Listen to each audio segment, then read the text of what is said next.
Alam namin na marami sa inyo ang nag-aalalang mag-donate ng dugo dahil sa pandemic. Pero sinisiguro namin sa inyo na safe ang aming mga blood donation facilities. Tara, pasok kayo!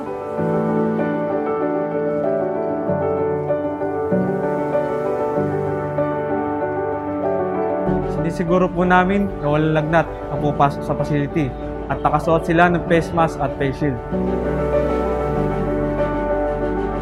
Hinihingian namin ng health declaration form ang mga pumapasok dito para makasigurado na wala silang symptoms or exposure sa COVID-19. We also sanitize all the writing materials they use to fill out the forms to ensure that it is clean and safe for the next user. At may sanitizers din tayo sa bawat sulok ng aming facilities para sa aming mga bisita at staff. Sa waiting area, may social distancing ang mga naghihintay. Ang bawat volunteer blood donor ay nag-fill out ng donor history questionnaire. Pagkatapos, kakausapin siya at i-assess ng isang medical doctor.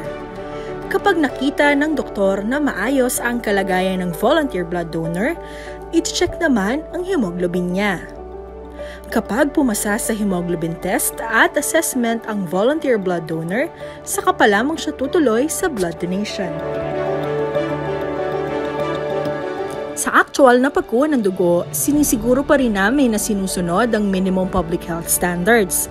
Magkakalayo ng 2 metro ang mga blood donation couches or chairs ng donors. Dinidispose ng maayos ang mga gamit na karayom at iba pang ginamit sa blood donation.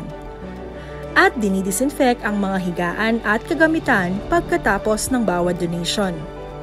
Pagkatapos ng blood donation, pinagpapahinga ng 10 minuto ang blood donor bago sila patayuin.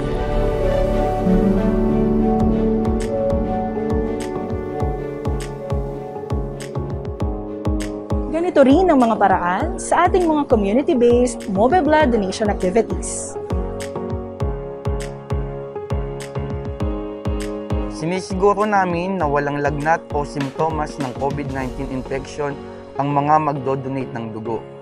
Hinihingan namin sila ng impormasyon upang masiguro na walang panganib ng exposure mula sa kanila. Sinisiguro din namin na nasusunod ang minimum public health standard.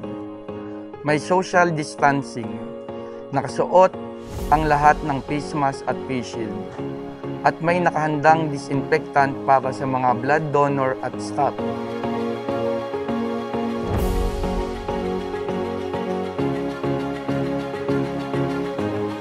Dinidisinfect namin ang mga cot beds, writing materials, at iba pang kagamitan na hinahawakan ng mga blood donors at staff.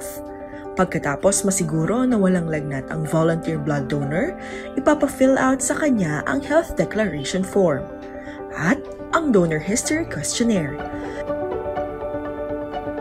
Susunod naman ang health assessment and interview na gagawin ng isang medical doctor.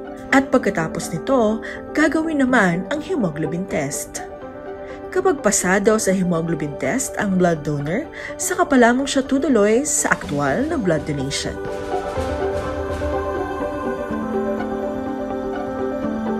Sa aktwal na phlebotomy, nasusunod pa rin ang health protocols. At nakasuot lahat ng face mask at face shield.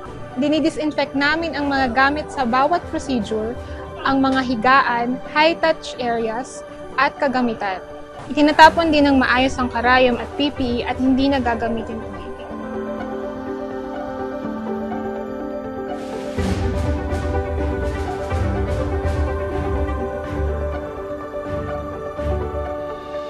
And at the end of the day, we disinfect the entire area, the equipment, and materials we use.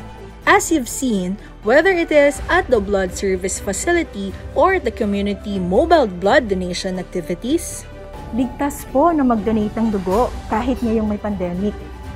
Tumigil ang mundo dahil sa COVID-19, ngunit hindi tumigil ang pangangailangan natin sa dugo. Magdugoyanihan tayo. Kailangan namin kayo ang mga volunteer blood donors. Kailangan namin ng inyong tulong at malasakit na mag-donate ng dugo. 3 buhay ang katumbas ng bawat blood bag na inyong ibibigay. Maging bayaning totoo, magbigay ng dugo.